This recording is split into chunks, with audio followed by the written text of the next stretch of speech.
Guna mengendalikan inflasi daerah, pemerintah Kabupaten Banyuasin terus gencarkan pasar murah di beberapa kecamatan, salah satunya Kecamatan Rantau Bayur.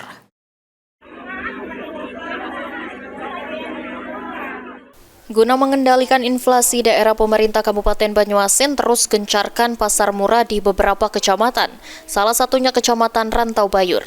Alfian, Kepala Dinas Koperasi dan UMKM Banyuasin mengatakan inflasi di Kabupaten Banyuasin masih stabil.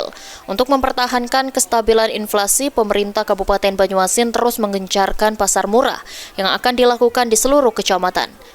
Diharapkan pasar murah ini bisa membantu masyarakat dan juga bisa menekan laju inflasi di Kabupaten Banyuasin. Komoditas yang kita laksanakan dan juga komoditas ini yang berpotensi untuk mengakibatkan inflasi di Kabupaten Banyuasin. Alhamdulillah inflasi kita bisa kita tekan dan berjalan baik. Kebutuhan bahan pokok masyarakat juga terpenuhi. Kenapa di sini? Wah, ini Rantau Bayur lagi panen nih. Jadi berasnya agak kami kurangi. Kenapa? Jangan mempengaruhi harga jual masyarakat. Jadi tidak boleh merugi masyarakat. Pasar murah ini komoditi yang betul-betul memang mempengaruhi harga masyarakat. Seperti bawang, ada daging, ada telur. Ini kan yang dibutuhkan masyarakat dan harganya fluktuatif. Apalagi mau tahun baru ini akan pasti bergerak naik.